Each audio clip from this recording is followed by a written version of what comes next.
തവ കഥാമൃതം തപ്തജീവനം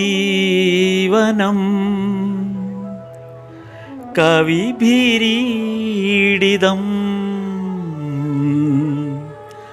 കൽമഷാപഹം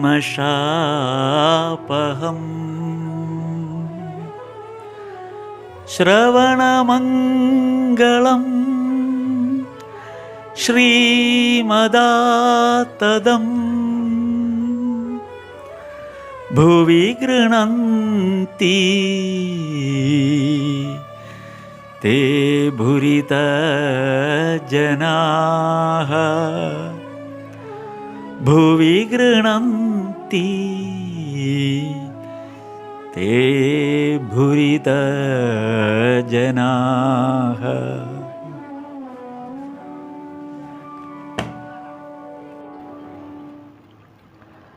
അപ്പോൾ നമ്മൾ കഴിഞ്ഞ തവണ നൗകായാത്രയുടെ ആ നൗകായാത്രയെ സംബന്ധിക്കുന്ന കുറേ കാര്യങ്ങളായിരുന്നു. അതായത് കേശവചന്ദ്രസേനനുമൊത്ത് നൗകായാത്ര നടത്തിയതിൻ്റെ ആ വിശേഷങ്ങളും ഒക്കെയായിരുന്നു കഴിഞ്ഞ തവണ നമ്മൾ ചർച്ച ചെയ്തത്.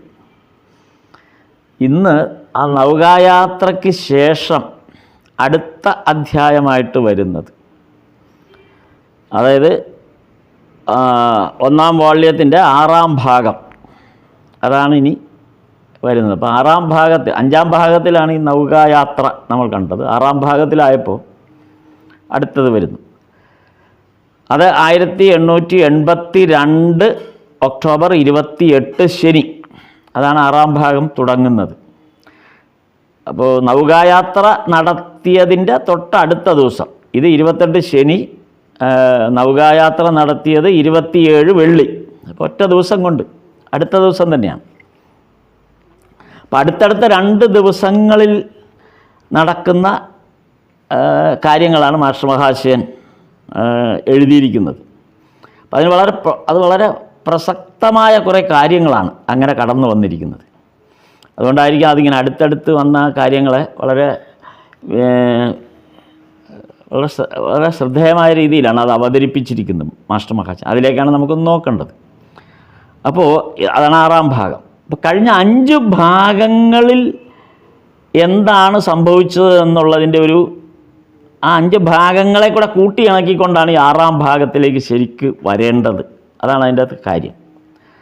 ഈ 5 ഭാഗങ്ങളിൽ ആദ്യത്തെയും രണ്ടാമത്തെയും, അതായത് മാസ്റ്റർ മഹാശയൻ ആദ്യമായിട്ട് ഭഗവാനെ കാണുന്ന പ്രഥമ ദർശനം, പിന്നെ ദ്വിതീയ ദർശനം, തൃതീയ ദർശനം, ഇതായിരുന്നു ആദ്യത്തെ ആ ഭാഗത്ത് ഒന്നാം ഭാഗത്തിലുണ്ടായിരുന്നത്. ഇപ്പോൾ ഒന്നാം ഭാഗത്തിന് മാസ്റ്റർ മഹാശയൻ കൊടുത്ത തലക്കെട്ട് തന്നെ ഗുരുവും ശിഷ്യനും എന്നുള്ള നിലയിലാണ്. ഇപ്പോൾ അതിൻ്റെ അതായത് ഭഗവാനിൽ പൂർണ്ണ സമർപ്പിതനായിക്കൊണ്ട് ഉള്ള ഒരു ആ ശിഷ്യത്വം സ്വീകരിച്ചുകൊണ്ടുള്ള തൻ്റെ മനോഭാവത്തെ കൂടെ പ്രകടമാക്കുന്ന തരത്തിലാണ് ആ അധ്യായത്തിന് മാസ്റ്റർ മഹാശയൻ പേര് കൊടുത്തത്. അത് കഴിഞ്ഞിട്ട് പിന്നെ വരുന്നത് 2-ാം ഭാഗം. 2-ാം ഭാഗത്തിലെത്തിയപ്പോൾ ബൽറാം ബസുവിൻ്റെ വീട്ടിലേക്ക് പോകുന്നതും ദോലായാത്ര, അങ്ങനെയുള്ളൊരു ഘടകങ്ങളിലേക്കാണ് തുടങ്ങുന്നത്. അപ്പോൾ അവിടെ വെച്ചാണ് മാസ്റ്റർ മറ്റ് ഗൃഹസ്ഥ ശിഷ്യന്മാരെയൊക്കെ പരിചയപ്പെടുന്നു. അതുപോലെ അന്തരംഗ ശിഷ്യന്മാരിൽ പെട്ട രാഘാലിനെ ആദ്യമായിട്ട് പരിചയപ്പെടുന്നത് ബൽറാം ബസുവിൻ്റെ വീട്ടിൽ വെച്ചാണ്. പിന്നെ അതേ തുടർന്ന് വന്നിട്ട് പിന്നെ കേശവചന്ദ്രസേനൻ, പ്രാണകൃഷ്ണൻ ഉൾപ്പെടെയുള്ളവ കൽക്കട്ടയിലെ ഭക്തന്മാരുടെ വീടുകളിൽ പോകുന്നുണ്ട്. അതെല്ലാം വരുന്നത് ഈ 2-ാം ഭാഗത്തിലാണ്. 3-ാം ഭാഗത്തിൽ ഈശ്വരചന്ദ്ര വിദ്യാസാഗറുമായിട്ടുള്ള സുദീർഘമായ ഒരു സംഭാഷണം അദ്ദേഹത്തിൻ്റെ വീട്ടിൽ പോയിട്ട്. 4-ാം ഭാഗത്തിൽ കേദാരൻ നടത്തിയ ഉത്സവത്തോടെയാണ് തുടങ്ങുന്നത് 4-ാം ഭാഗം. മാസ്റ്ററെ സാധനയെക്കുറിച്ച് ഒക്കെ ആദ്യമേ ബോധ്യപ്പെടുത്തി ഭഗവാൻ കൂടുതൽ മാസ്റ്ററെ കുറേ കൂടെ എക്യുപ്ഡാക്കുന്ന ഒരു ഘട്ടം കൂടിയാണ് ഈ 4-ാം ഭാഗത്തിൽ കാണുന്നത്. അതായത് ആധ്യാത്മിക ജീവിതത്തിൻ്റെ പാഠങ്ങൾ ഓരോന്നായി മാസ്റ്റർക്ക് പഠിപ്പിച്ചു തുടങ്ങുന്നതാണ് നമ്മൾ ഈ 4-ാം ഭാഗത്തിലെത്തുമ്പോൾ മനസ്സിലാകുന്നത്. ഈ 4-ാം ഭാഗത്തിൽ വെച്ചാണ് മാസ്റ്റർ മഹാശയനോട് മന്ത്രോപദേശം സ്വീകരിക്കാനുള്ള അവസരമാണ് എന്ന് ഭഗവാൻ മാസ്റ്റർ ഉപദേശിക്കുന്നതും ഈ 4-ാം ഭാഗത്തിലാണ്. ഈ 4-ാം ഭാഗത്തിലാണ് മാസ്റ്റർ മഹാശയൻ്റെ വീട്ടിലെ പ്രശ്നങ്ങൾ കാരണം മാസ്റ്റർ മഹാശയൻ കൂടുതൽ അസ്വസ്ഥനാകുന്നതും ഭാര്യയെ ഉപേക്ഷിക്കേണ്ടതിനെക്കുറിച്ചൊരു ഭക്തൻ്റെ ചോദ്യം എന്നുള്ള നിലയിൽ ചോദിക്കുന്നതുമൊക്കെ ഉള്ളത് ഈ ഭാഗത്താണ് വരുന്നത്. ഈ 5-ാം ഭാഗത്തിലാണ്, ഈ 4-ാം ഭാഗത്തിലാണ് വരുന്നത്. അത് കഴിഞ്ഞ് ഈ 5-ാം ഭാഗത്തിലേക്ക് കടക്കുമ്പോൾ ആണ് ഏറ്റവും ഒരുപക്ഷെ ഭഗവാന്റെ ആ വചനാമൃത വായനയിൽ നമുക്ക് ഏറ്റവും കൂടുതൽ സന്തോഷം തോന്നിപ്പിക്കുന്ന ഏറ്റവും മനോഹരമായ നൗകാവിഹാരത്തെക്കുറിച്ചിട്ടുള്ള ആ അധ്യായം കടന്നു വരുന്നത് ഈ 5-ാം ഭാഗത്തിലാണ്. അത് കഴിഞ്ഞിട്ടാണ് 5-ാം ഭാഗത്തിൻ്റെ നൗകാവിഹാരം കഴിയുന്ന ദിവസത്തിൻ്റെ തൊട്ടടുത്ത ദിവസം തന്നെയാണ് പിന്നീട് 6-ാം ഭാഗം ആരംഭിക്കുന്നത്. ഇപ്പോൾ ബ്രഹ്മസമാജവുമായിട്ടുള്ള ഭഗവാന്റെ അവതാര ലക്ഷ്യത്തിൻ്റെ പ്രധാന ഭാഗം ബ്രഹ്മസമാജം ഗ്രൂപ്പുകൾ തമ്മിലുണ്ടായിരുന്ന ആ സ്പർദ്ധയും അല്ലെങ്കിൽ ആ തമ്മിലുള്ള അകൽച്ചയുമൊക്കെ ഈ നൗകാവിഹാരത്തിൽ പ്രത്യക്ഷമാകുന്നുണ്ട്. ഭഗവാൻ അതിനെ കളിയാക്കിക്കൊണ്ട് തമാശാ രൂപത്തിൽ ഇവരെ കളിയാക്കി പഠിപ്പിക്കുന്നുണ്ട് കാര്യങ്ങൾ. പക്ഷേ ആ നൗകായാത്ര കൊണ്ടുണ്ടായ ഒരു ഗുണം, ഈ നൗകായാത്ര കൊണ്ടുണ്ടായൊരു ഗുണം കേശവനും വിജയകൃഷ്ണ ഗോസ്വാമിയും തമ്മിലുള്ള ആ അകൽച്ച മാറിപ്പോയി. അവരൊന്നായി എന്നുള്ളതാണ്. അവർക്ക് പരസ്പരം ആ പഴയ വൈരാഗ്യമൊക്കെ പോയി. അപ്പം ഇവർ അതുകൊണ്ടുണ്ടായൊരു ഭാഗം ഈ നൗകായാത്രയുടെ ഒരു പ്രതിഫലനം എന്നോണം ഒക്കെ ആണെങ്കിൽ വിചാരിക്കാം. ഏതായാലും അതിൻ്റെ തൊട്ടടുത്ത സന്ദർഭങ്ങൾ എത്തുന്നതോടുകൂടി ഈ ബ്രഹ്മസമാജം പൂർണ്ണമായും തകർന്ന് മണ്ണടിയുന്നത്, അതിനുള്ള കളമൊരുങ്ങുന്നത് അങ്ങനെയാണ്. ഈ നൗകായാത്ര അതിനൊരു വലിയ കാരണമാണ്. പല കാരണങ്ങളുണ്ട്. അതിലൊരു കാരണം ഈ നൗകായാത്രയാണ്. ബ്രഹ്മസമാജത്തിൻ്റെ കഥ കഴിഞ്ഞു എന്നുള്ളതാണ്. കാരണം പിന്നീട് അത് ബ്രഹ്മസമാജംകാർ ആധ്യാത്മികതയൊക്കെ അങ്ങ് വിട്ടു. കാര്യം അതിന് ആളില്ല, നേതൃത്വത്തിൽ ആളില്ല. ആധ്യാത്മികതയുടെ ഭാഗം നേതൃത്വം കൊടുക്കാനുള്ള ആളില്ലാതായി. കാര്യം വിജയകൃഷ്ണ ഗോസ്വാമിയാണ് സാധാരണ ബ്രഹ്മസമാജത്തിലേക്ക് വന്നത്. അതിൻ്റെ അവരുടെ ഒരു പ്രശ്നം ഈ നമുക്ക് ചർച്ച ചെയ്യാൻ പറ്റുന്നതാണ് ആ ഭാഗം. അത് പിന്നീട് അത് പറയാം, തുടർന്ന് പോകുമ്പോൾ പറയാം. എന്തായാലും ഈ നൗകായാത്രയുടെ ഒരു പ്രധാന ഘടന എന്ന് പറയുന്നത് ഇവർ തമ്മിൽ ഇങ്ങനെ അകന്നിരുന്ന രണ്ടുപേരെ തമ്മിൽ കൂട്ടിയോജിപ്പിക്കുകയും അതോടുകൂടി ബ്രഹ്മസമാജം എന്നുള്ള സംഗതി തന്നെ തകർന്നു തരിപ്പണമാവുകയും ചെയ്തു എന്നുള്ളതാണ് ആ നൗകായാത്ര കൊണ്ടുണ്ടായ ഒരു പ്രശ്നം. കാര്യം അവതാര ഉദ്ദേശം അതുതന്നെയായിരുന്നു. അതിനെക്കുറിച്ച് ചർച്ച ചെയ്യുന്നുണ്ട്. ഈ 6-ാം ഭാഗത്തിലെത്തുമ്പോൾ അതിൻ്റെ ചില ഭാഗങ്ങൾ കൂടെ നമ്മൾ ചർച്ച ചെയ്യാൻ. കാരണം 6-ാം ഭാഗം ശരിക്കും മുഴുവനും ഏകദേശം മുഴുവനല്ല, ആദ്യത്തെ കുറേ ഭാഗം ഈ ബ്രഹ്മസമാജംകാർക്ക് പിന്നീട് ഭഗവാനോടുണ്ടായിട്ടുള്ള ആ ഒരു മനോഭാവത്തെ വളരെ വ്യക്തമായി കാണിക്കുന്ന ഒരു അധ്യായമാണ് ഈ 6-ാം ഭാഗത്തിൽ. അതായത് സിന്ധിയിലെ ബ്രഹ്മസമാജം സന്ദർശനം. അതാണ് 6-ാം ഭാഗത്തിൽ വരുന്നത്. സിന്ധിയിലെ ബ്രഹ്മസമാജം സന്ദർശനമാണ് 6-ാം ഭാഗത്തിൻ്റെ തുടക്കം അതാണ്. അപ്പോൾ ഈ സിന്ധിയിൽ വർഷത്തിൽ 2 തവണ മാത്രമാണ് ഈ ബ്രഹ്മസമാജത്തിൻ്റെ ആഘോഷം അവിടെ നടക്കുക. അത് ഈ വേണിമാധവ പാലിൻ്റെ വീട്ടിലാണ്. അപ്പോൾ വർഷത്തിൽ 2 അർദ്ധവാർഷിക സമ്മേളനമാണത്. നമ്മുടെ ബ്രഹ്മസമാജംകാരുടെ അർദ്ധവാർഷിക സമ്മേളനമാണ്. അപ്പം അങ്ങനെ വളരെ സുപ്രധാനമായ ഒരു അർദ്ധവാർഷിക സമ്മേളനത്തിൻ്റെ പ്രധാന ക്ഷണിതാവ് ശ്രീരാമകൃഷ്ണദേവനായി മാറുകയാണ്. അതാണ് അതിൻ്റെ അകത്ത് പ്രത്യേകത എന്ന് പറയുന്നത്. അല്ലാതെ അവിടെ ബ്രഹ്മസമാജത്തിൻ്റെ അർദ്ധവാർഷിക യോഗത്തിൽ നടക്കേണ്ട ഒന്നും തന്നെ അവിടെ നടന്നില്ല. നടന്നത് മുഴുവൻ ശ്രീരാമകൃഷ്ണദേവൻ്റെ സത്സംഗം മാത്രമാണ്. ഒന്നും നടന്നില്ല. അപ്പോൾ ഒരു അർദ്ധവാർഷിക യോഗം എന്ന് പറയുമ്പോൾ അതിൻ്റെ പ്രാധാന്യം ഒന്ന് ആലോചിച്ച് നോക്കാം. ബ്രഹ്മസമാജം പോലൊരു സംഘടനയുടെ. അപ്പോൾ അതിൽ ഭഗവാന്റെ സത്സംഗം മാത്രമായി പോകുന്ന ഒരു അവസ്ഥയിലേക്ക് അത് മാറി എന്ന് പറയുമ്പോൾ തന്നെ ആ സൂചന അതാണ്. ബ്രഹ്മസമാജത്തിൻ്റെ കഥ കഴിഞ്ഞു എന്നുള്ളതിൻ്റെ ഒരു സൂചനയാണ് അവിടെ നമുക്ക് കിട്ടുന്നത്. എന്നിട്ട് അപ്പോൾ ഇവിടെ ശ്രീരാമകൃഷ്ണദേവൻ്റെ വരവ് ഈ നമ്മൾ ആ അധ്യായം തുടങ്ങുമ്പോൾ, ഈ ഭാഗം തുടങ്ങുമ്പോൾ, 6-ാം ഭാഗം തുടങ്ങുമ്പോൾ നമ്മൾ കാണുന്നത് ഈ വേണി മാധവ പാലിൻ്റെ വീട്ടിൽ നടക്കുന്ന ഒരുക്കങ്ങളും ശ്രീരാമകൃഷ്ണദേവനെ കാത്തിരിക്കുകയാണ് അവർ. അല്ലാതെ അവരുടെ നേതാക്കളോ അല്ലെങ്കിൽ അവരുടെ ആളുകളെക്കുറിച്ചോ അല്ല അവിടെ ചർച്ച. ശ്രീരാമകൃഷ്ണദേവൻ വരുന്നതും കാത്താണ് ആ മുഴുവൻ ബ്രഹ്മസമാജത്തിൻ്റെ വിവിധ മേഖലകളിൽ നിന്നെത്തിയ പ്രമുഖരായ ആളുകളും നേതാക്കളും ഉൾപ്പെടെ വരുന്ന വലിയൊരു ജനസഞ്ചയം ഈ വേണി മാധവ പാലിൻ്റെ ഉദ്യാനഗൃഹത്തിൽ കാത്തിരിക്കുന്നത് ഭഗവാനെ കാണാൻ വേണ്ടിയിട്ടാണ് അർദ്ധവാർഷിക യോഗത്തിൽ.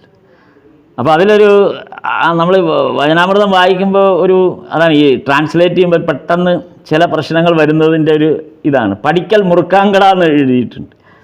അപ്പോൾ അത് പഠിക്കൽ മുറുക്കാൻകട എന്ന് മലയാളത്തിൽ നമ്മൾ കാണും. അപ്പോൾ നമ്മൾ അത് കാണുമ്പോൾ ധരിക്കുക ഈ വേണി മാധവപാലിൻ്റെ ഗേറ്റിൻ്റെ മുൻവശത്ത് മുറുക്കാൻകട ഉണ്ട് എന്നായിരിക്കും ധരിക്കുക. അതങ്ങനെയല്ല, ഈ കല്യാണത്തിന് നാരങ്ങ വെക്കുന്ന പോലത്തെ ഒരു പരിപാടിയാണത്. അതായത് ഈ ബംഗാളികൾക്കിടയിൽ ഈ ആഘോഷങ്ങൾ നടക്കുമ്പോൾ പ്രവേശന കവാടത്തിൻ്റെ അവിടെ മുറുക്കാൻ ഈ പാൻ, പലതരം പീഡ പീഡ എന്നാണ്, പാൻ പീഡ അങ്ങനെയുള്ള സാധനങ്ങൾ ഈ വെറ്റിലയിൽ പൊതിഞ്ഞ് സുഗന്ധ പാക്കുമൊക്കെ പൊതിഞ്ഞ് അങ്ങനെ വെക്കുന്ന, അതായത് മിഠാപ്പാനുണ്ട്, കഠാപ്പാനുണ്ട്, അങ്ങനെ പലതരം പാൻ. ഈ പാൻ തന്നെ പല നമ്പറുകളിലുള്ള പാൻ.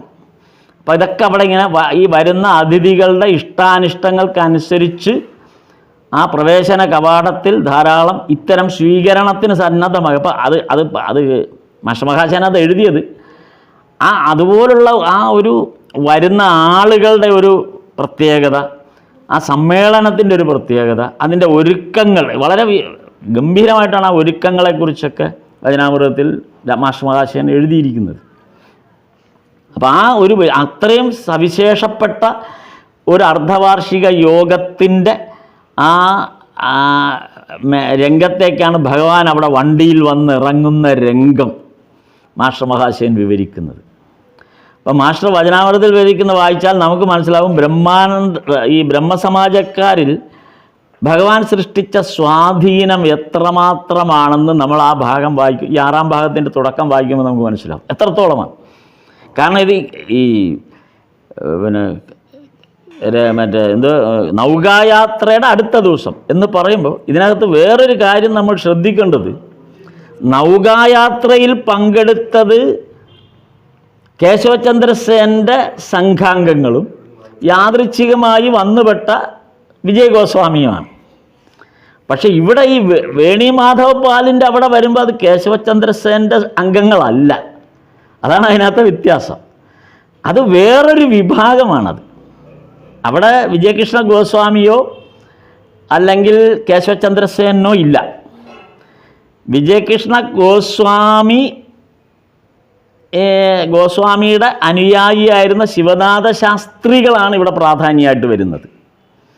അതാണ്. അപ്പോൾ ഈ ബ്രഹ്മസമാജം, അതുകൊണ്ടാണ് നമ്മൾ പറഞ്ഞത് ഈ ഒരു ഭാഗത്ത് ബ്രഹ്മസമാജത്തിൻ്റെ അപ്പോഴത്തെ അവസ്ഥയെക്കുറിച്ചൊരു സമഗ്രമായൊരു അറിവ് നമുക്ക് കിട്ടുമ്പോഴാണ് എങ്ങനെയാണ് ഈ ഭഗവാന്റെ ആ അവതാരോദ്ദേശം, എങ്ങനെയാണ് ആ അവതാര ഉദ്ദേശം കൃത്യമായി നടപ്പിലാക്കിക്കൊണ്ടുവരുന്ന വഴികളെക്കുറിച്ച് നമുക്ക് ബോധ്യം വരുന്നു.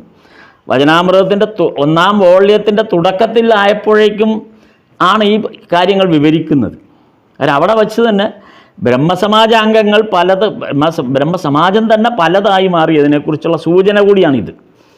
ഇവിടെ ഒരു കാര്യം നമ്മൾ ശ്രദ്ധിക്കേണ്ടത്, ഇപ്പോൾ നമ്മൾ കാണുന്ന ബ്രഹ്മോത്സവം കഴിഞ്ഞ ദിവസം ഈ നൗകായാത്രയിലല്ല എന്ന് ആദ്യം മനസ്സിലാക്കുക.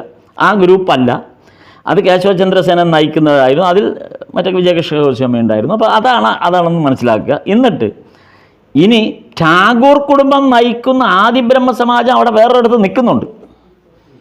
അത് ഇതുമായിട്ടൊന്നും ബന്ധമില്ല. അപ്പം ടാഗോർ കുടുംബം, ദേവേന്ദ്രനാഥ് ടാഗോർ ഉൾപ്പെടെയുള്ളവർ നയിക്കുന്ന കേശവചന്ദ്രസേനന് മുമ്പ് ആ ബ്രഹ്മസമാജത്തെ ആസ് എ ഹോൾ, ആ ബ്രഹ്മസമാജത്തിൻ്റെ മുഴുവൻ നേതൃത്വത്തിലുണ്ടായിരുന്ന ടാഗോർ കുടുംബം, പിന്നീട് അവർ നയിക്കുന്ന ആദി ബ്രഹ്മസമാജം ഇപ്പോൾ നിലവിലുണ്ട്. അതിൽ നിന്നാണല്ലോ ഭാരതീയ ബ്രഹ്മസമാജം കേശവചന്ദ്രസേനൻ്റെ നേതൃത്വത്തിൽ വിഭജിക്കുന്നത്. അപ്പോൾ രണ്ടാമത്തേതാണ് ബ്രഹ്മസമാജം വരുന്നത്, കേശവചന്ദ്രസേൻ്റെ ബ്രഹ്മസമാജം. ഈ കേശവചന്ദ്രസേൻ്റെ നേതൃത്വത്തിൽ വന്നതും പിന്നീട് ഭാരതീയ ബ്രഹ്മസമാജത്തിൽ നിന്ന് വിജയൻ ഉൾപ്പെടെയുള്ളവർ വേറൊരു വിഭാഗമായി മാറുന്നു. മൂന്നാമത്തെ വിഭജനം നടക്കുകയാണ്. ബ്രഹ്മസമാജത്തിലെ അംഗങ്ങൾ മൂന്നാമതും വിഭജിക്കുന്നു. അതും കഴിഞ്ഞ പ്രാവശ്യം നമ്മൾ അതേക്കുറിച്ച് പറഞ്ഞതാണ്. അപ്പോൾ ഈ മൂന്നാമത്തെ വിഭാഗത്തിൽ വന്നപ്പോഴാണ് വിജയൻ ഉൾപ്പെടെയുള്ളവരുടെ നേതൃത്വത്തിൽ ഈ മൂന്നാം വിഭാഗം ഉണ്ടാകുന്നതും അവർ സാധാരണ ബ്രഹ്മസമാജമായി മാറുന്നതും. അവരുടെ സമാജത്തിൻ്റെ പേര് സാധാരണ ബ്രഹ്മസമാജം എന്ന രൂപത്തിലാകുന്നത്. അപ്പോൾ ഈ മൂന്നാം ഗ്രൂപ്പ് ഉണ്ടായതും നാലാം ഗ്രൂപ്പായിട്ട് നവവിധാൻ എന്ന് പറഞ്ഞ് വീണ്ടും ഒരെണ്ണം വരുന്നു. ആ നവവിധാൻ വരുന്നത് ശ്രീരാമകൃഷ്ണദേവൻ്റെ സപ്പോർട്ടോടുകൂടി കേശവചന്ദ്രസേനൻ തന്നെയാണ് ഈ നവവിധാൻ സമാജം രൂപീകരിക്കുന്നത്. അത് കേശവചന്ദ്രസേനൻ അവസാനമായി രൂപീകരിച്ചതും ഈ നവവിധാൻ ബ്രഹ്മസമാജമാണ്. അപ്പോൾ ഈ തരത്തിൽ ഒരു ചരിത്ര പശ്ചാത്തലം ഈ നൗകായാത്രയ്ക്ക് ശേഷമുണ്ടായ അധ്യായം നോക്കുമ്പോൾ നമ്മൾ ഇതുകൂടെ മനസ്സിൽ വെച്ചുകൊണ്ടാണ്, ഇത് മനസ്സിൽ കണ്ടുകൊണ്ട് വേണം ഇനി അടുത്ത ഭഗവാന്റെ നീക്കങ്ങളെക്കുറിച്ചുള്ള കാര്യങ്ങൾ നമ്മൾക്ക് മനസ്സിലാക്കാൻ അല്ലെങ്കിൽ ബോധ്യപ്പെടാൻ. അതെങ്ങനെയെന്ന് വെച്ചാൽ ഭാരതീയ ബ്രഹ്മസമാജത്തിൽ നിന്ന് വിജയകൃഷ്ണ ഗോസ്വാമിയുടെ നേതൃത്വത്തിൽ കുറേ പേർ, അപ്പോൾ വിജയകൃഷ്ണ സ്വാമിയാണ് കേശവചന്ദ്രസേൻ്റെ മകളുടെ കല്യാണത്തിൻ്റെ പേര് പറഞ്ഞ് വിഘടിച്ച് ഭാരതീയ ബ്രഹ്മസമാജത്തിൽ നിന്ന് മാറി സാധാരണ ബ്രഹ്മസമാജം ഉണ്ടാക്കിയത്. ഈ പിന്നീട് കേശവചന്ദ്രസേനൻ ശ്രീരാമകൃഷ്ണദേവൻ്റെ സാമീപ്യത്തിലേക്ക് പൂർണ്ണമായി മാറി. ഈ ഭാരതീയ ബ്രഹ്മസമാജത്തിൻ്റെ പ്രവർത്തനങ്ങൾ കേശവചന്ദ്രസേനും, ഇപ്പുറത്ത് സാധാരണ ബ്രഹ്മസമാജത്തിൻ്റെ പ്രവർത്തനങ്ങളിൽ വിജയകൃഷ്ണ ഗോസ്വാമിയും സംഘങ്ങളും അങ്ങനെ ശക്തമായി നിൽക്കുന്ന സമയത്ത് സാധാരണ ബ്രഹ്മസമാജത്തിൻ്റെ നേതൃത്വത്തിലിരുന്ന ഭാരതീയ ബ്രഹ്മസമാജത്തിൻ്റെ നേതൃത്വത്തിലിരുന്ന കേശവചന്ദ്രസേനൻ ശ്രീരാമകൃഷ്ണദേവൻ്റെ സമ്പൂർണ്ണ സമർപ്പണത്തിലേക്ക് മാറിയപ്പോൾ സ്വാഭാവികമായി അതും നവവിധാൻ എന്ന് പറഞ്ഞ് പുതിയൊരു രൂപഘടനയിലേക്ക് ബ്രഹ്മസമാജം മാറുകയൊക്കെ ചെയ്തപ്പോൾ സാധാരണ ബ്രഹ്മസമാജത്തിലെ ഈ നമ്മുടെ വിജയകൃഷ്ണ ഗോസ്വാമിയുടെ സാധാരണ ബ്രഹ്മസമാജത്തിൻ്റെ പ്രവർത്തനങ്ങൾ ഒരു ഭാഗത്ത് ശക്തി പ്രാപിച്ചപ്പോൾ, അപ്പോൾ മറ്റേ ഭാഗത്ത് കേശവചന്ദ്രസേനൻ ശക്തി പ്രാപിച്ചിരിക്കുന്നു, ഇപ്പുറത്ത് വിജയകൃഷ്ണ ഗോസ്വാമി ശക്തി പ്രാപിച്ചിരിക്കുന്നു. ഈ രണ്ട് ശക്തികൾ പ്രബലമായി നിൽക്കുന്ന സാഹചര്യത്തിൽ ഒരു നൗകായാത്ര നടക്കുന്നു. ആ നൗകായാത്രയിൽ വെച്ച് വിജയനും കേശവനും തമ്മിലുള്ള അഭിപ്രായ വ്യത്യാസം മാറുന്നു.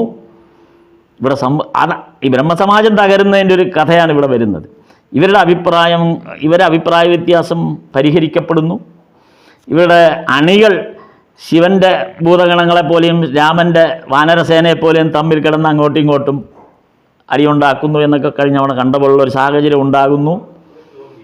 അങ്ങനെ വന്നു കഴിഞ്ഞപ്പോൾ നേരത്തെ കേശവചന്ദ്രസേൻ്റെ കൂടെ ഉണ്ടായിരുന്ന ബ്രഹ്മസമാജം, അതായത് ഭാരതീയ ബ്രഹ്മസമാജം, അപ്പോൾ ഈ കേശവചന്ദ്രസേനനും വിജയനും ഒന്നിച്ചാവുകയും അവർ ശ്രീരാമകൃഷ്ണദേവൻ്റെ അടുത്ത് പോയി ശ്രീരാമകൃഷ്ണദേവൻ്റെ ഉപദേശങ്ങൾക്കനുസരണമായി അവരുടെ പ്രവർത്തനങ്ങൾ മാറുകയും ചെയ്തപ്പോൾ ശിവനാഥൻ ഇത് മനസ്സിലാക്കി. ശിവനാഥ ശാസ്ത്രികൾക്ക് ഇപ്പോൾ അത് മനസ്സിലായി, ബ്രഹ്മസമാജം തകരാൻ പോകുന്നു എന്ന് പിന്നീട് മനസ്സിലാക്കുന്ന ആളാണ് ശിവനാഥ ശാസ്ത്രികൾ. അപ്പോൾ ശിവനാഥ ശാസ്ത്രികൾക്ക് മനസ്സിലായി ഇനി ബ്രഹ്മസമാജം തകർന്ന് നാമാവിശേഷമാകാതിരിക്കണമെങ്കിൽ താൻ ദക്ഷിണേശ്വരത്ത് പോകുന്നത് നിർത്തണം.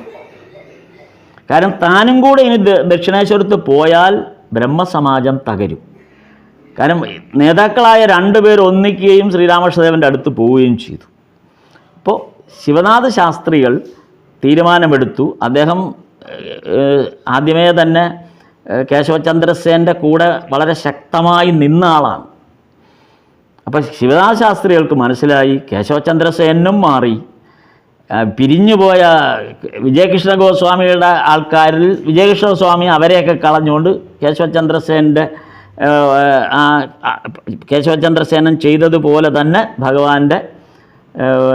ഭഗവാനിൽ സമർപ്പിതനാകുകയും ചെയ്തപ്പോൾ ഇനി ശേഷിക്കുന്ന ബ്രഹ്മസമാജത്തെ നിലനിർത്തേണ്ടത് തൻ്റെ കടമയാണ് എന്ന് ശിവനാഥ ശാസ്ത്രികൾക്ക് ഉത്തമ ബോധ്യം വന്നതിൻ്റെ അടിസ്ഥാനത്തിൽ അദ്ദേഹം പിന്നെ ദക്ഷിണേശ്വരത്തേക്ക് പോവുകയോ ശ്രീരാമകൃഷ്ണദേവനെ കാണാൻ ശ്രമിക്കുകയോ ചെയ്തില്ല.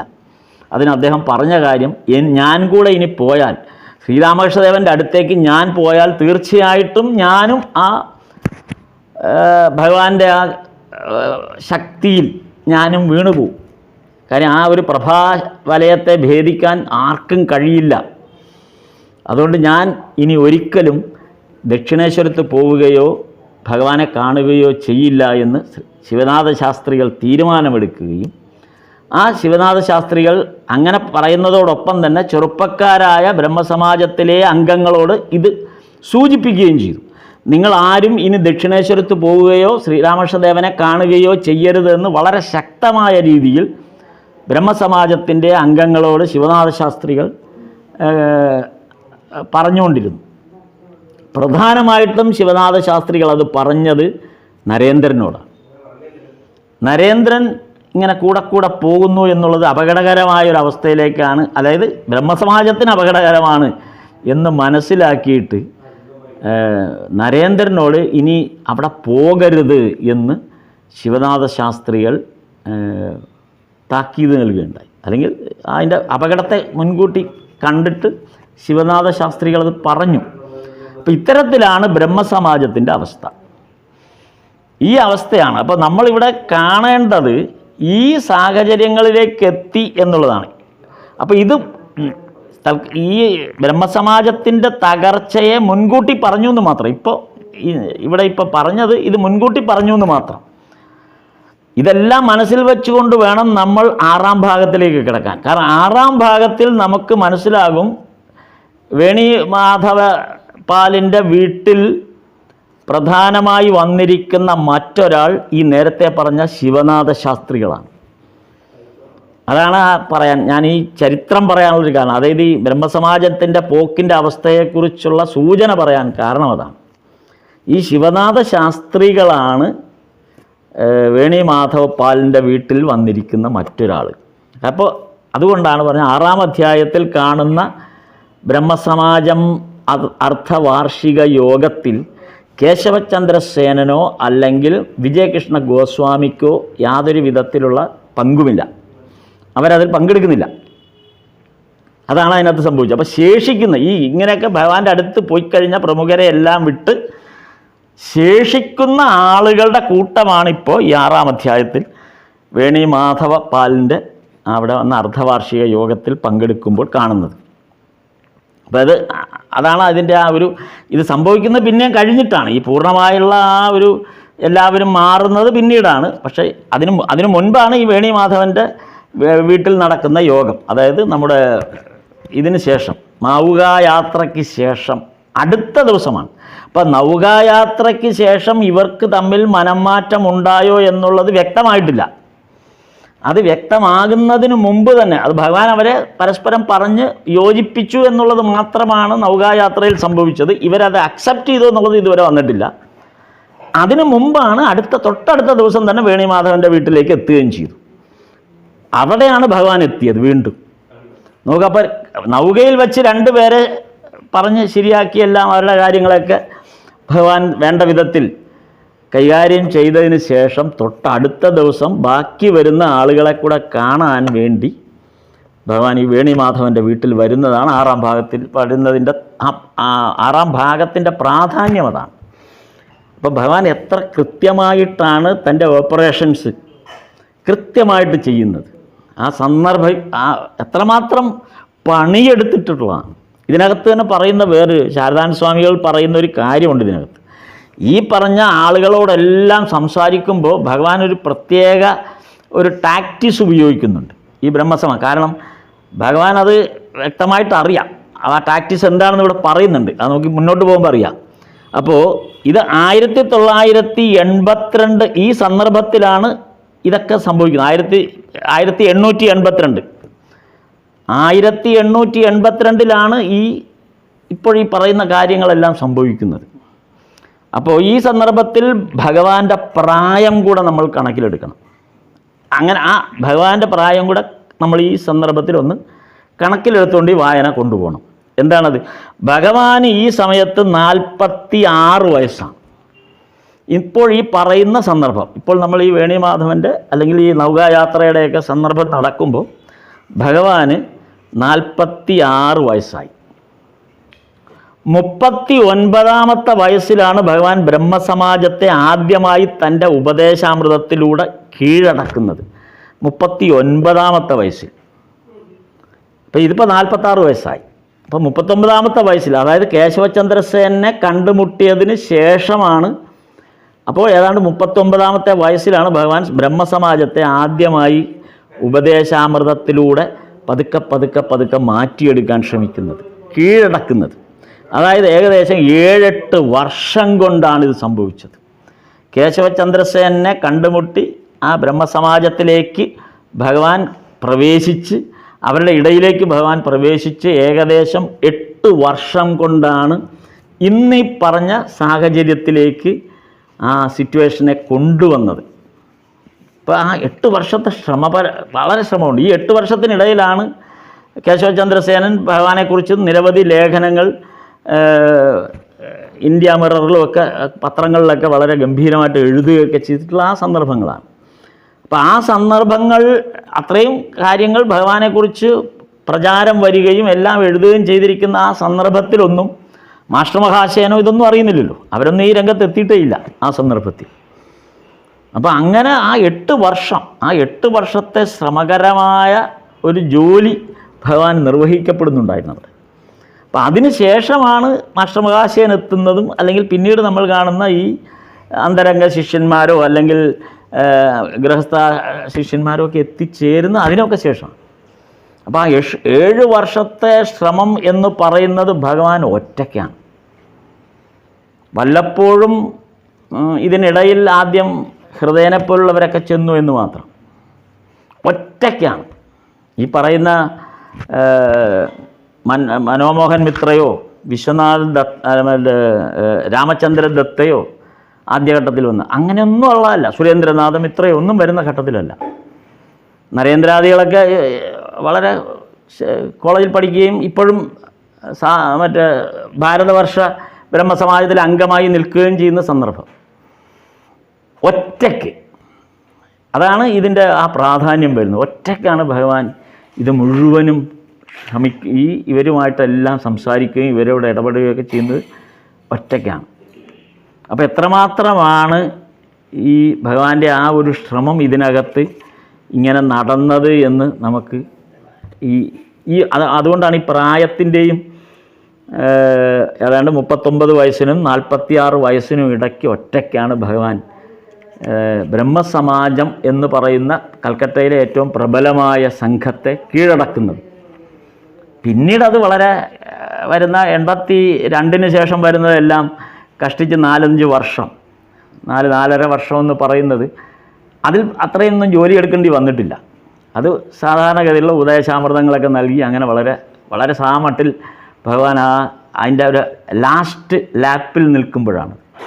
അതാണല്ലോ വചനാമൃതം നമ്മൾ വായിക്കുന്നത്. പക്ഷെ അതിനു മുമ്പുള്ള ആ 7-8 വർഷത്തെ ശ്രമകരമായ ജോലി എടുക്കൽ എന്ന് പറയുന്നത് അതൊരു വലിയ അതാണ് അത് വേണ്ടത്ര രേഖപ്പെടുത്താതെ പോയ ഒരു കാര്യമാണ്. കുറേയെങ്കിലും അതൊക്കെ വന്നത് ശാരദാനന്ദ സ്വാമികൾ അതിനെക്കുറിച്ച് ലീലാമൃതത്തിൽ എഴുതിയ കുറേ ഭാഗങ്ങൾ മാത്രമാണ്. അത് ശാരദാനന്ദ സ്വാമികൾ നേരിട്ട് അത് ഈ മാസ്റ്റർ മഹാശയൻ്റെ കൂട്ട് അത് ഡേ ടു ഡേ ലെവലിലുള്ള ഒരു കുറിപ്പല്ലാത്തത് കൊണ്ടും ഒരു ഓവറോൾ പിക്ചർ മാത്രമേ അതിനകത്ത് കൊടുക്കുന്നുള്ളൂ. അപ്പോൾ യഥാർത്ഥത്തിൽ നമ്മളെപ്പോലുള്ള ഭക്തന്മാർക്ക് ലഭിക്കേണ്ടിയിരുന്ന ആ 8 വർഷത്തെ ഭഗവാന്റെ സനാതനധർമ്മത്തെ അത് തന്നെയാണ് ശാരദാനന്ദ സ്വാമികൾ ഉപയോഗിച്ചിരിക്കുന്ന വാക്കതാണ്. സനാതനധർമ്മത്തെ പുനഃസ്ഥാപിക്കുന്നതിന് വേണ്ടി ഭഗവാൻ ചെയ്ത മഹത്തായ കർമ്മം, ആ അവതാരത്തിൻ്റെ ഏറ്റവും പ്രബലമായ ഭാഗം ആ 8 വർഷം, അത് നമുക്ക് നിർഭാഗ്യവശാൽ നമുക്ക് അതിൻ്റെ പൂർണ്ണരൂപത്തിലൊന്നും നമുക്ക് കിട്ടാതെ പോയി എന്നുള്ളതാണ് ഈ ഒരു ഘട്ടത്തെക്കുറിച്ച് നമ്മൾ ഓർക്കുമ്പോൾ നമ്മളത് മനസ്സിലാക്കേണ്ടത്. അപ്പോൾ ഈ ബ്രഹ്മസമാജത്തെ എന്തുകൊണ്ടാണ് ഭഗവാൻ ഇങ്ങനെ ആദ്യഘട്ടത്തിൽ തന്നെ ഒറ്റയ്ക്കാണെങ്കിൽ പോലും ആ ഒറ്റയ്ക്ക് ഇത്രയും ഇന്ത്യ മുഴുവൻ ശക്തമായ വേരുകളുള്ള ഒരു ബ്രഹ്മസമാജമാണെന്ന് ആലോചിക്കണം. ബംഗാളിലാണെങ്കിൽ അത് മാത്രമേ ഉള്ളൂ, അത്രയും പ്രബലമാണ്.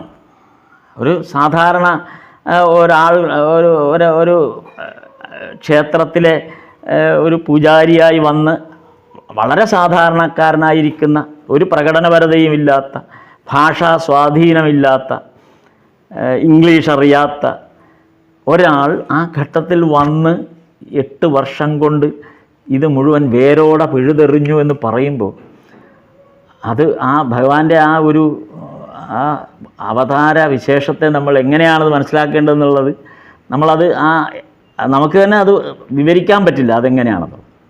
അപ്പോൾ ഈ ബ്രഹ്മസമാജത്തിൻ്റെ ഇത്രമാത്രം ശക്തിയോടുകൂടി ഭഗവാൻ ഒറ്റയ്ക്ക് ഇത് നേരിട്ടത് എങ്ങനെയെന്ന് വെച്ചാൽ ഈ എന്തുകൊണ്ടാണ് ഈ ബ്രഹ്മസമാജത്തെ ഇത്രയും വേരോടെ പിഴണം എന്ന് ഭഗവാന് തോന്നാൻ കാരണം, പാശ്ചാത്യ വിദ്യാഭ്യാസം ലഭിച്ചിട്ടുള്ളവരുടെ ഇടയിലാണ് ഭഗവാൻ ധർമ്മ സംസ്ഥാപനം ചെയ്യാൻ ആദ്യം മനസ്സുവെച്ചത്.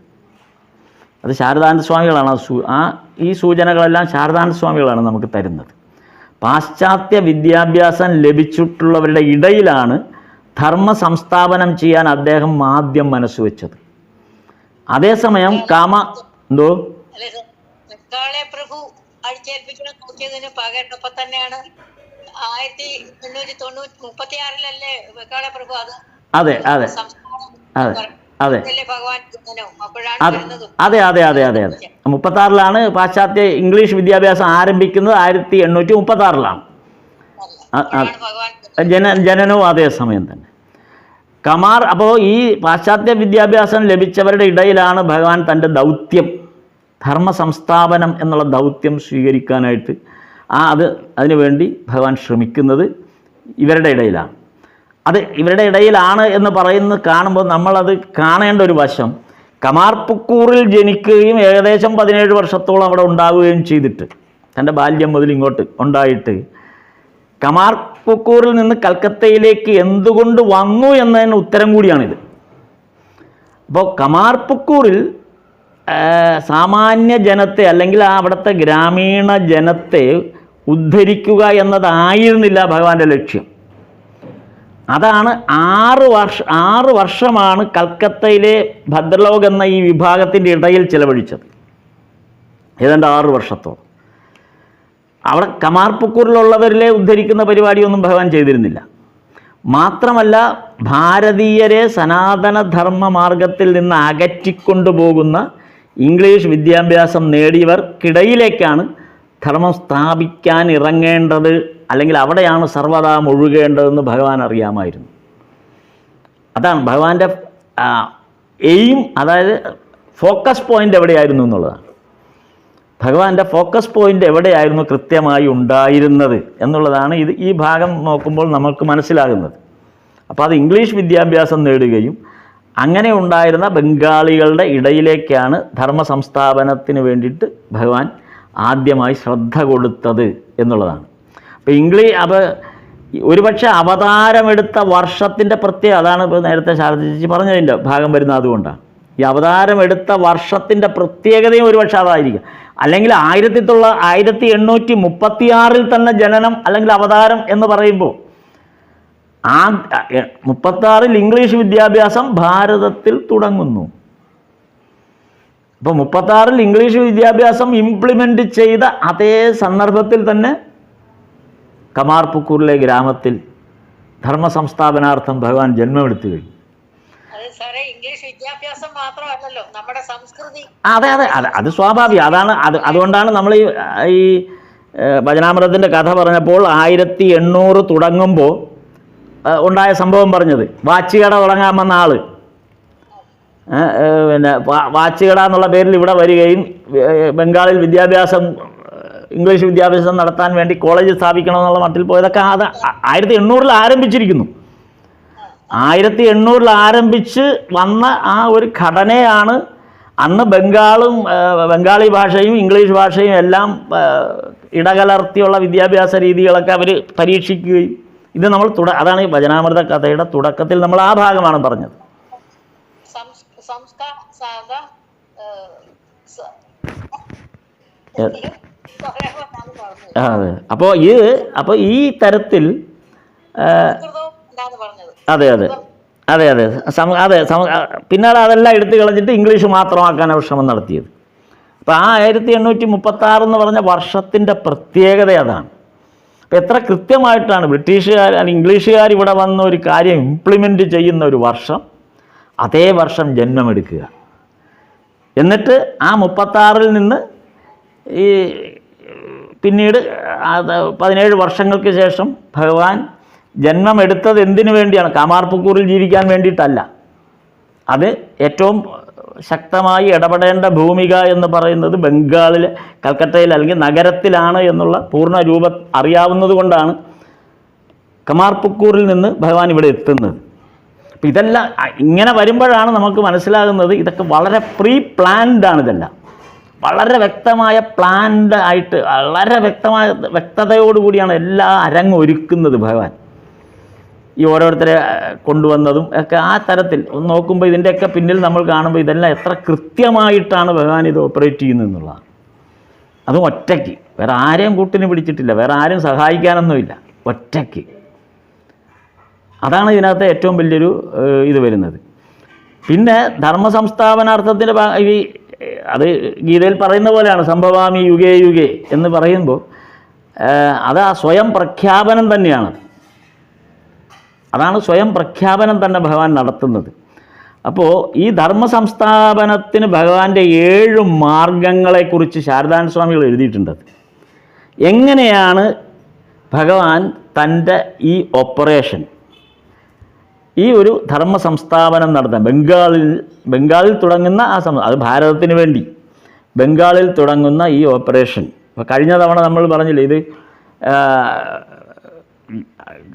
കമാർപുക്കൂറുകാരെ സംബന്ധിച്ചിടത്തോളം ഇതൊന്നും അവരറിയുന്നുമില്ല, അതിനെക്കുറിച്ച് ചിന്തിച്ചിട്ടേ ഇല്ല. പക്ഷെ ഇവിടെ ഈ സമ്പൂർണമായ അവസ്ഥയിൽ തൻ്റെ ഈ ധർമ്മ സംസ്ഥാപനത്തിന് വേണ്ടിയിട്ട് ഭഗവാൻ 7 മാർഗങ്ങൾ എങ്ങനെയാണ് സ്വീകരിച്ചതെന്ന് ശാരദാനന്ദ സ്വാമികൾ അത് വിവരിക്കുന്നുണ്ട്. അപ്പോൾ ഇവിടെ അപ്പോഴാണ് ആ വിവരണം വരുമ്പോഴാണ് അതിലെ ഒന്നാമത്തെ കാര്യം പറയുന്നതാണ്. ആദ്യം ചെയ്തത് സഹധർമ്മിണിയിൽ ആധ്യാത്മിക ജീവിത മഹിമ വളർത്തിയെടുക്കാനുള്ള ആദ്യ പടി ചെയ്തത് സ്വന്തം സഹധർമ്മിണിയിലാണ്, ശാരദാദേവിയിലാണ് ആദ്യം ചെയ്യുന്നത്. ഫസ്റ്റ് ആ എല്ലാ കാര്യങ്ങളും ചെയ്യുന്നത് ശാരദാദേവിയിലൂടെയാണ്. കാരണം ശാരദാദേവിയിൽ ഈ ആധ്യാത്മിക ജീവിത മഹിമ വളർത്തിയെടുത്താൽ മാത്രമേ ശാരദാദേവിയിൽ നിന്നാണത് മറ്റുള്ളവരിലേക്ക് പിന്നീട് പകർത്തപ്പെടാനായിട്ട് ഉപകരിക്കുകയുള്ളൂ. ഇപ്പം ഭഗവാന്റെ ദേഹത്യാഗം കഴിഞ്ഞാൽ പിന്നെ ഈ ദൗത്യം ഏറ്റെടുത്ത് നടത്തേണ്ട ആൾ എന്നുള്ളത് ശാരദാദേവിയാണ്.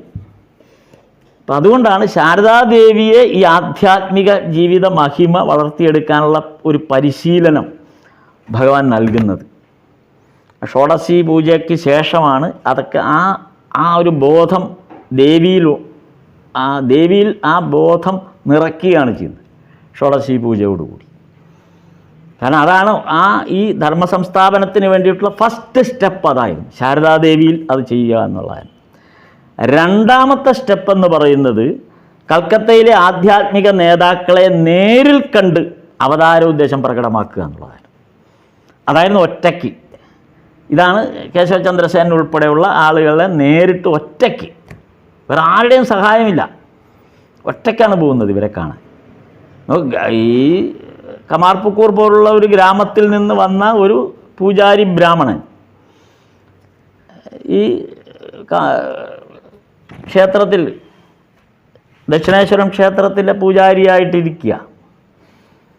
ആ ബാക്ക്ഗ്രൗണ്ട് വെച്ചിട്ടാണ് വെളിയിൽ നിന്ന് നോക്കുന്ന ഒരാൾക്ക് അതാണല്ലോ കാണുക.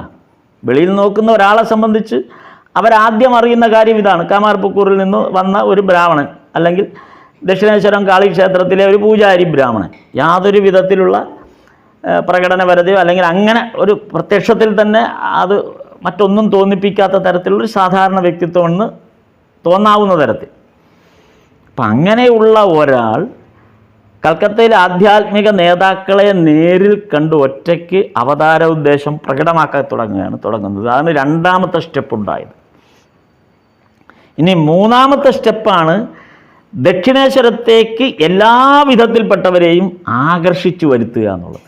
അത് തേർഡ് സ്റ്റെപ്പായിരുന്നു.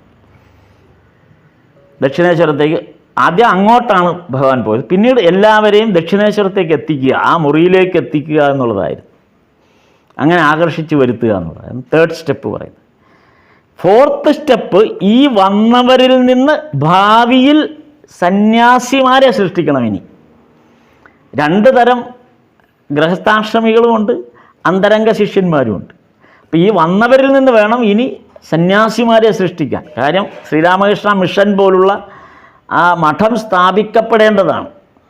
അപ്പം അതിന് വേറൊരു വിഭാഗത്തെ സൃഷ്ടിച്ചെടുക്കേണ്ടി വരും.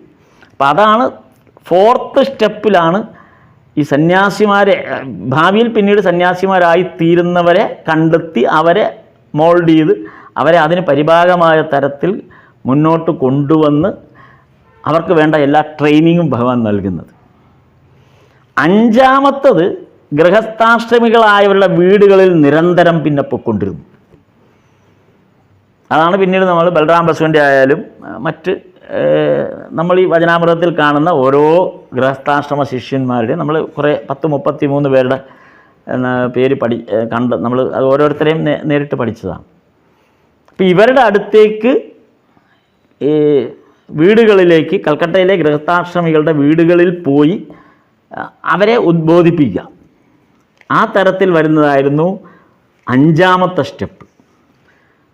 അപ്പോൾ അത് കഴിഞ്ഞിട്ട് പിന്നെ ആറാമത്തെ സ്റ്റെപ്പ് വരുമ്പോൾ ഭഗവാൻ ചെയ്യുന്നത്, അതായത് അതിനു മുമ്പ് നമുക്ക് ഈ അഞ്ചാമത്തെ സ്റ്റെപ്പിലൊരു വലിയൊരു പ്രത്യേകതയുള്ളത്, ഈ വീടുകളിൽ നിരന്തരം പോവുക മാത്രമല്ല, അവിടെ കീർത്തനം നടത്തുക, സത്സംഗം നടത്തുക, അവരുമായിട്ട് സംസാരിക്കുക, എന്തെല്ലാം തരത്തിലാണ് ഭഗവാൻ അവിടെ അത് ആക്ട് ചെയ്തതെന്നുള്ളതാണ്.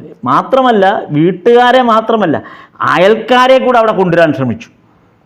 ഈ ഓരോ വീട്ടിൽ പോകുമ്പോഴും ആ വീട്ടുകാർ മാത്രമല്ല, ആ വീട്ടുകാർ മാത്രം അടങ്ങുന്നൊരു കൂട്ടമല്ല അവിടെ ആ സത്സംഗത്തിലുണ്ടായിരുന്നു, അയൽക്കാരായിരുന്നവരെയാണ്. ഇപ്പോൾ സിമൂലിയാപ്പടിയിലെ കാര്യങ്ങളൊക്കെ ശാരദാനന്ദ സ്വാമികൾ ആദ്യം പഠിച്ചുകൊണ്ടിരിക്കുന്ന കാലത്ത് ചെല്ലുമ്പോൾ പറഞ്ഞതാണ്. ആ റോഡ് തുടങ്ങുന്നിടത്ത് നിന്നേ മനസ്സിലായി ആ റോഡ് ബ്ലോക്ക് ആകുന്ന തരത്തിൽ ആളുകൾ ആ വീടിൻ്റെ മുന്നിൽ കൂടുന്ന തരത്തിലുള്ള ആൾക്കൂട്ടം എത്തുന്നുണ്ടായിരുന്നു. അപ്പോൾ ഒരു വീട് തിരഞ്ഞെടുക്കുമ്പോൾ ആ വീട് മാത്രമല്ല, ആ ചുറ്റുപാടുകൾ, ഒരുപക്ഷെ നമ്മൾ ഇന്നത്തെ ഇതിൽ ആ വാർഡിലുള്ള കുറേ പേരെങ്കിലും അവിടെ എത്തുന്ന തരത്തിൽ ആ സത്സംഗത്തിൻ്റെ വിപുലത വർദ്ധിപ്പിച്ചുകൊണ്ടിരുന്നു. അതായിരുന്നു ആ ഒരു ബോധവൽക്കരണമായിരുന്നു ഈ പറഞ്ഞ പോലെ അഞ്ചാമത്തെ സ്റ്റെപ്പിൽ നടന്നത്.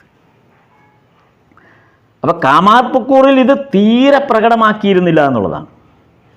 മുമ്പ് നമ്മൾ കഴിഞ്ഞ ഇത് പറഞ്ഞതാണ്, അവർക്ക് അവരുടെ ഗദായിയാണിത്, അവർക്കിതൊന്നും അറിയില്ല. ഇവിടെ ദക്ഷിണേശ്വരത്തോ കൽക്കട്ടയിലോ എന്താണ് സംഭവിക്കുന്നതിനെ കുറിച്ച് അവരൊട്ടും ബോധവൽക്കരണം അല്ല, അവർക്ക് അങ്ങനെ അവരതിനെക്കുറിച്ച് ഇത് ചെയ്യുന്നതേ ഇല്ല. അവരെ സംബന്ധിച്ച് ഗദായിയാണ്. അപ്പം ഗദായിക്ക് അവിടെ നല്ല പിടിപാടാണ് എന്നുള്ളൊരു മാത്രമാണ് അവരെ സംബന്ധിച്ച്. കമാർപുക്കൂറിലെ പാവപ്പെട്ട ജനതയ്ക്ക് അങ്ങനെ മാത്രമേ ഭഗവാനെ അറിയാൻ കഴിഞ്ഞിരുന്നുള്ളൂ. അതുകൊണ്ടാണ് ശാരദാദേവിയെപ്പോലും ഭഗവാന്റെ കാലത്തോ അതിനുശേഷമുള്ള കാലത്തോ ജയറാം വാടിയിലോ അല്ലെങ്കിൽ കമാർപുക്കൂറിലോ താമസിക്കാൻ കഴിഞ്ഞിരുന്നില്ല അവർക്ക്, ശാരദാദേവിക്ക്. കാരണം അവർക്കത് അറിയില്ല, ആ നാട്ടുകാർക്കൊന്നും ഇതറിയില്ല. അതുകൊണ്ടാണ് ശാരദാദേവിക്ക് ജയറാംപാടിയിലും താമസിക്കാൻ പറ്റിയില്ല, ഭഗവാന്റെ ദേഹത്യാഗത്തിന് ശേഷം ജയറാംപാടിയിലും പറ്റിയില്ല, കാമാർപുക്കൂറിലും പറ്റിയില്ല. പിന്നീട് സന്യസ്ത ശിഷ്യന്മാരായി തീർന്നവർ ദേവിയെ കൽക്കട്ടയിൽ കൊണ്ടുവന്ന് താമസിപ്പിക്കുകയാണ്. അപ്പോൾ ദേവിയെപ്പോലും അവർക്ക് തിരിച്ചറിയാൻ പറ്റില്ല, ഭഗവാനെ തിരിച്ചറിയുന്നില്ല, പിന്നെയാണ് ദേവിയെ തിരിച്ചറിയുന്നത്. അപ്പോൾ അവരെ സംബന്ധിച്ച് ആ സാധു മനുഷ്യർ ആ കമാർപുക്കൂറിലും ജയറാംപാടിയിലുള്ള സാധു മനുഷ്യർ അവർ സാധു മനുഷ്യരായിട്ട് അവിടെ തുടരുന്നു, അവർക്ക് വേറെ കാര്യമൊന്നുമില്ല. പക്ഷേ ഭഗവാന്റെ ഓപ്പറേഷൻ മുഴുവനും നടക്കുന്നത് ഈ സമ്പന്നരായ, വിദ്യാസമ്പന്നരായ, രണ്ട് രീതിയിൽ, വിദ്യാസമ്പന്നരുമാണ് അല്ലെങ്കിൽ അല്ലാത്ത രീതിയിൽ പ്രഭുക്കന്മാരും ഒക്കെ ആകുന്ന വലിയൊരു സമൂഹത്തിൻ്റെ, ഇംഗ്ലീഷുകാരുടെ ആ ഭരണസിര കേന്ദ്രത്തിനകത്ത് കയറിയാണ് ഭഗവാൻ ഈ കുലുക്കുന്നത്. അതാണ് ആ അഞ്ചാമത്തെ ഘട്ടത്തിൽ നമ്മൾ കാണുന്നത്. ആറാം ഘട്ടത്തിൽ ഭഗവാന്റെ അടുത്ത് വന്നവരിലെല്ലാവരും ഒരുപോലെ ആയിരുന്നില്ല. അതാണ് 6ാം ഘട്ടത്തിൽ ഇനി തുടങ്ങാൻ പോകുന്നത്. ഭഗവാന്റെ അടുത്ത് വന്നവരിൽ എല്ലാവരും ഒരുപോലെയല്ല. ചിലരെ അദ്ദേഹം വരും മുമ്പേ അറിയാമായിരുന്നു. അതാണ് അവിടെ നമ്മൾ ശ്രദ്ധിക്കേണ്ട ഒരു കാര്യം. ഈ ഭഗവാന്റെ അടുത്ത് വന്നു എന്ന് പിന്നീട് പറയുന്ന പലരെയും ഭഗവാൻ വളരെ മുമ്പ് ആ ഈശ്വരീയ ഭാവത്തിൽ അവരെ മുഴുവനും, ഒരുപക്ഷെ ഗൗരാംഗൻ്റെയൊക്കെ ആ അവതാര കാലത്ത് മുതൽ കാണുന്നവരാണവർ. ആ സംഘത്തിൽപ്പെട്ടവരിൽ പലരുമാണ് ഭഗവാൻ പറയുന്നത്. ഭഗവാൻ നേരത്തെ ഭഗവാന്റെ പാർഷദന്മാരായിരുന്നവരാണവരെല്ലാം. അങ്ങനെ പാർഷദന്മാരുണ്ടായിരുന്നു ഈ കൂട്ടത്തിൽ. അത് ഗൃഹസ്ഥാശ്രമത്തിൽപ്പെട്ടവരുമുണ്ട്, സന്യസ്ത ഭാഗത്തിൽപ്പെട്ടവരുമുണ്ട്. അപ്പം അങ്ങനെ വരുന്ന, അതുപോലെ ഈ നേരത്തെ അറിയാവുന്നവർ, അവരെ പ്രതീക്ഷിച്ചാണ് ഭഗവാൻ ദക്ഷിണേശ്വരത്തിരിക്കുന്നത്. അവർ വരട്ടെ, അവർ ഓരോരുത്തരായി വരുമ്പോൾ ഇന്നയാളെത്തി വെച്ചാൽ നേരത്തെ അറിയാം. വരുന്നതിന് മുമ്പേ ഭഗവാൻ അവരെ പ്രതീക്ഷിച്ചിരിക്കുകയാണ്. അവരിപ്പോൾ വരും വരും വരും. അങ്ങനെ ഒടുവിൽ പൂർണ്ണൻ കൂടി വരുമ്പോഴാണ് പൂർണ്ണമായത്. ഇനി എല്ലാവരും എത്തിയെന്ന് പറയുന്നത് അങ്ങനെയാണ്. അതാണ് ഭഗവാൻ. അപ്പം ഈ വന്നവരിൽ തന്നെ വേറൊരു വിഭാഗം ഇങ്ങനെയാണ്. കാര്യം ഭഗവാന് നേരത്തെ അറിയാവുന്നവർ, അങ്ങനെ വരേണ്ടവർ, ആ അവതാര സമയത്ത് വരേണ്ട ആൾക്കാരാണിവർ എന്നറിയാവുന്നവർ, അങ്ങനെ ഒരു വിഭാഗം. അതാണ് 6ാമത്തെ സ്റ്റെപ്പിൽ സംഭവിച്ചത്. ഇനി 7ാമത്തെ സ്റ്റെപ്പിലാണ്, അവസാനത്തെ സ്റ്റെപ്പിൽ സംഭവിക്കുന്നത്, പ്രത്യേകം നിർദ്ദേശിക്കപ്പെട്ട് അടുത്ത് വന്നവരെ തൻ്റെ ദേഹത്യാഗത്തിന് ശേഷവും ശിഥിലമായി പോകാൻ ഇടവരാത്ത വിധം ഒരുമിച്ച് നിർത്താനുള്ള ശക്തി വൈഭവം ഈ ഭൂമിയിൽ നിലനിർത്തിക്കൊണ്ടാണ് ഭഗവാൻ ശരീരം ത്യജിച്ചത്. അതാണ് ലാസ്റ്റ് മിഷൻ, അല്ലെങ്കിൽ ലാസ്റ്റ് സ്റ്റേജിൽ നടന്ന ഭാഗം അതാണ്. അതായത് പ്രത്യേകമായി നിർദ്ദേശിക്കപ്പെട്ട് തൻ്റെ അടുത്തേക്ക് കൊണ്ടുവന്നവരെ, അവർ വന്നതല്ല, ഭഗവാൻ കൊണ്ടുവന്നതാണ് അവരെ. ആ കൊണ്ടുവന്നവരെ ദേഹത്യാഗത്തിന് ശേഷവും ശിഥിലമായി പോകാതിരിക്കാൻ, അല്ലെങ്കിൽ അങ്ങനെ ഒരു ഇട ഉണ്ടാകാതിരിക്കാൻ ഒരുമിച്ച് നിർത്താനുള്ള ശക്തി വൈഭവം ഈ ഭൂമിയിൽ ഭഗവാൻ നിലനിർത്തിക്കൊണ്ടാണ്. അതായത് അതിൻ്റെ അർത്ഥം ഭഗവാൻ ശരീരം മാത്രമേ വെടിഞ്ഞിട്ടുള്ളൂ എന്നുള്ളതിൻ്റെ ദൃഷ്ടാന്തം അതാണ്. ശരീരം മാത്രമേ അങ്ങ് വെടിഞ്ഞുള്ളൂ. ഭഗവാൻ തന്നെ ഭഗവാൻ തന്നെ ഇവരോട് പറഞ്ഞതാണ്. തലയണ ഉറ അതങ്ങ് ഊരിക്കളഞ്ഞു. ഇത്രയേ ഉള്ളൂ കാര്യം. ഇതൊരു തലയണ ഉറയാണ് ഈ ശരീരം, ഇത് ഞാനങ്ങ് ഊരി മാറ്റി, ഇത്രയേ ഉള്ളൂ. പക്ഷെ ആ അവരോടൊപ്പം ഇവർ ശിഥിലമായി പോകാതിരിക്കാൻ ഭഗവാൻ ഇവിടെ നിലനിൽക്കുക തന്നെയായിരുന്നു ചെയ്തത്, സശരീരനല്ലാതെ. ശാരദാദേവിയോട് പറഞ്ഞ അടുത്ത മുറിയിൽ ഞാനുണ്ട് എന്ന് പറഞ്ഞ പോലെ. അപ്പം സശരീരനല്ലാതെ ഭഗവാൻ ഇവരോടൊപ്പം നിൽക്കുന്ന ആ ഒരു രീതിയായിരുന്നു 7ാം ഘട്ടത്തിലുണ്ടായത്. ഇതാണ് 7 ഘട്ടങ്ങളായിട്ട് ഭഗവാൻ ഇവിടെ തൻ്റെ അവതാരോദ്ദേശം സഫലീകരിക്കാൻ വേണ്ടി നിന്നത്. ഈ 7 ഘട്ടങ്ങളെക്കുറിച്ച് പറഞ്ഞാൽ ഇത് വളരെ നേരത്തെ ഈ ബ്രഹ്മസമാജത്തെ എങ്ങനെ കൈകാര്യം ചെയ്യണം എന്നുള്ള പ്രീ പ്ലാൻഡ് ആണ് എന്ന് പറയുന്നതിനാണ്. ഇതെല്ലാം 7 ഘടനയിൽ കൂടെ കൊണ്ടുവന്ന്, ഈ നേരത്തെ പറഞ്ഞ 7 ഘടനയിൽ, ആ 7 തരം ഘടനയിൽ കൂടെയാണ് ഭഗവാൻ തൻ്റെ അവതാര ഉദ്ദേശം സാധ്യമാക്കുന്നത്.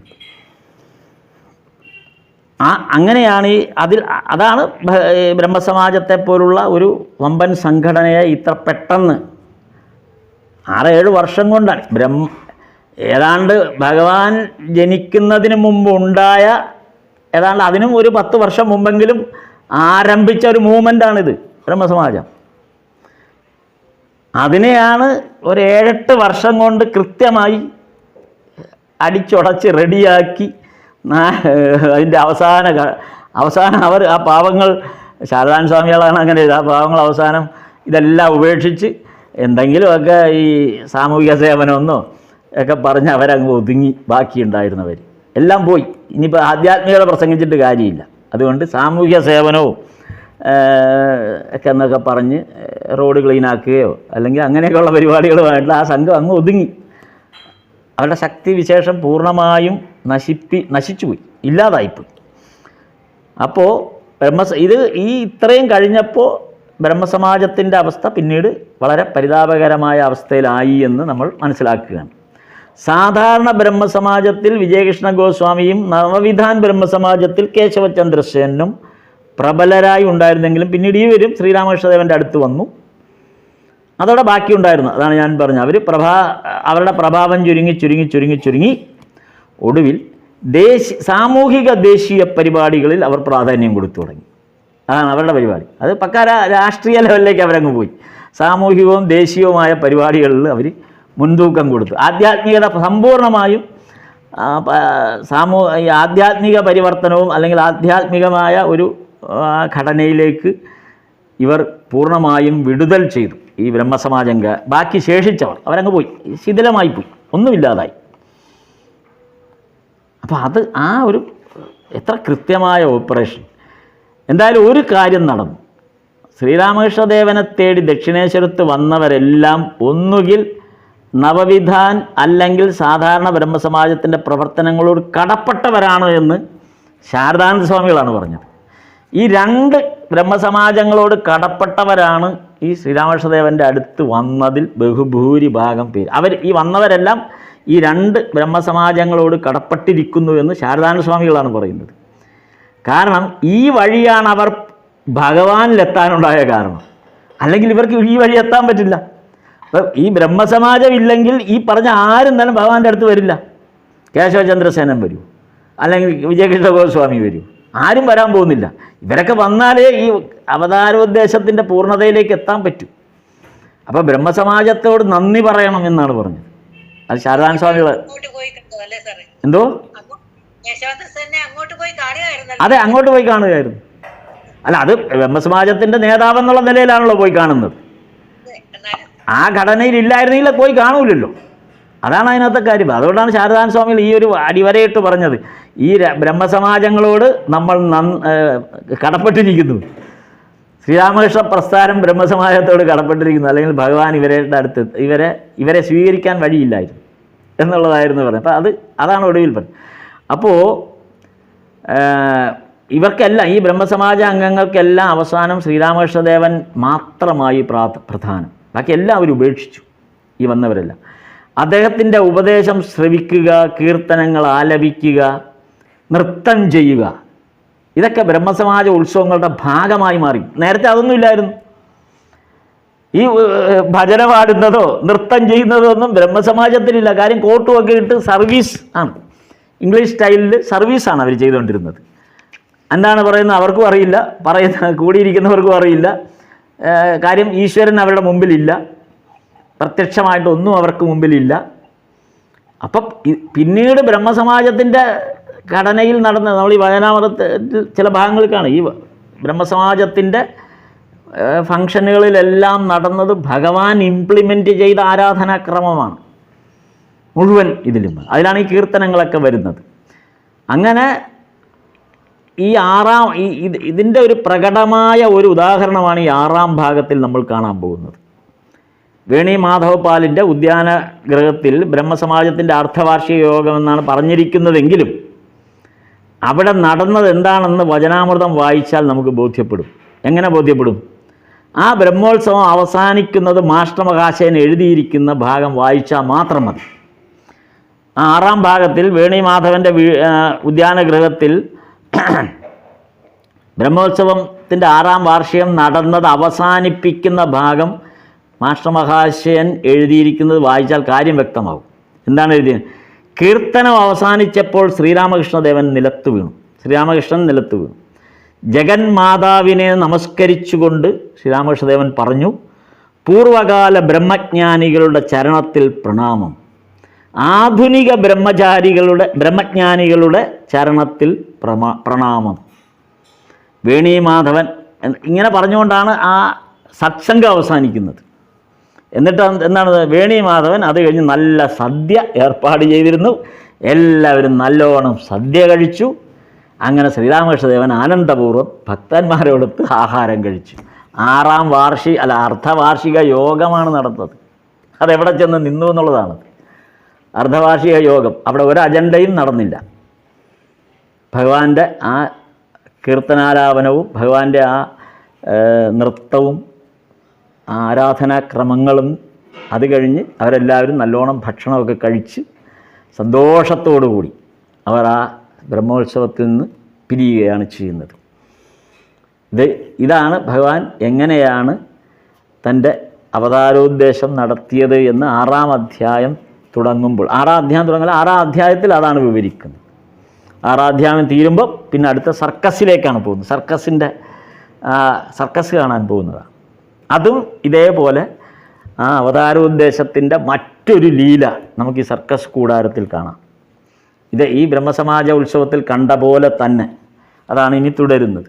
നമുക്കത് അടുത്ത തവണ ഇനി സർക്കസ് കൂടാരത്തെ ഭഗവാൻ എങ്ങനെയാണ് തൻ്റെ ഭക്തന്മാർക്ക് മുമ്പിൽ എന്താണ് ആ സർക്കസ് കൂടാരം, എന്താണ് ഭഗവാൻ അവർക്ക് മുൻപിൽ അവതരിപ്പിച്ചത്, എങ്ങനെയാണ് ഭഗവാൻ അത് ആ ഒരു ഭാഗം എങ്ങനെയായിരുന്നു ഭഗവാൻ കൈകാര്യം ചെയ്തെന്നുള്ളത് നമുക്ക് അടുത്ത തവണ ആ ഭാഗത്ത്. ഇത് വചനാമൃതത്തിൻ്റെ ഓരോ ഭാഗങ്ങൾ വിശകലനം ചെയ്തു പോകുമ്പോൾ നമുക്ക് ഇതിന് പലതരത്തിൽ നമുക്ക് ബോധ്യങ്ങളുണ്ടാകാം. അങ്ങനെയാണ് നമ്മൾ ഈ വചനാമൃതത്തെ ഉൾക്കൊള്ളേണ്ടത്, പലതരം ബോധ്യങ്ങൾ. അപ്പോൾ ഇനിയൊന്ന് വായിക്കുമ്പോൾ മറ്റൊരു ബോധ്യം നമുക്ക് വരാം. അല്ലെങ്കിൽ ഈ കഴിഞ്ഞ 5 അധ്യായവും നമ്മൾ ഒന്നിച്ച് വായിക്കുമ്പോൾ ഇനി വരുന്ന ബോധ്യം എന്ന് പറയുന്ന ഇത്രയും കൂടെ വെച്ചുകൊണ്ടുള്ള ഒരു ബോധ്യത്തിലേക്കാണ്. അതുകൊണ്ടാണ് ഈ വചനാമൃതം എത്ര വായിച്ചാലും പുതിയതാണെന്ന് തോന്നും, നമ്മൾ വായിക്കാത്തതാണെന്നേ തോന്നുള്ളൂ. വീണ്ടും വീണ്ടും നമ്മൾ വായിക്കപ്പെടുന്നതും വായിക്കുന്തോറും ഇത് പുതിയതാണെന്ന് തോന്നുന്നതും നമ്മൾ ഇതുവരെ വായിക്കാത്തതാണ് ഇപ്പോൾ വായിക്കുന്നത് എന്നുള്ള തോന്നൽ ഒരേ പേജിൽ, ഒരേ സെൻറ്റൻസിൽ, ഒരേ അക്ഷരത്തിൽ നമുക്ക് പുതുമ മാത്രം നിലനിന്നു പോകുന്നു. സ്ഥാപകായ ധർമ്മസ്യ സർവധർമ്മസ്വരൂപിണേ അവതാരവരിഷ്ഠായ രാമകൃഷ്ണായ തേ നമഃ. നമസ്തേ നമസ്തേ നമസ്തേ നമസ്തേ സാർ. നമസ്തേ. നമസ്കാരം. നമസ്തേ നമസ്തേ. ഇപ്പോഴാണ് ഞങ്ങൾക്ക് മനസ്സിലാവുന്നത്. രസകരമായിട്ട് വാസ്തവമാണല്ലോ പറഞ്ഞത്. ആ ഒരു പേജ് രാവിലെ വായിക്കുന്നതിനേക്കാളും വൈകുന്നേരം വായിക്കും വേറെ ആയിരിക്കും. അയ്യോ, ഇത് രാവിലെ നമ്മൾ കണ്ടില്ലല്ലോ എന്ന് വിചാരിക്കും. ഒരേ കാര്യമാണ് വായിച്ചത്. അതാണ്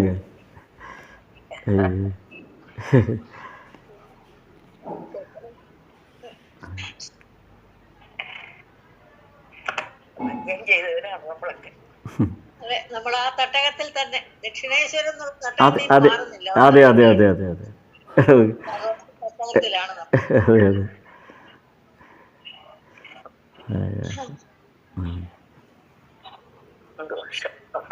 നാമം ജപിക്കാം. ഓം ശ്രീ ശാരദാദേവി നമഃ. ഓം ശ്രീ ശാരദാദേവി നമഃ. ശ്രീ ശാരദാദേവി നമഃ. എല്ലാവർക്കും നമസ്കാരം.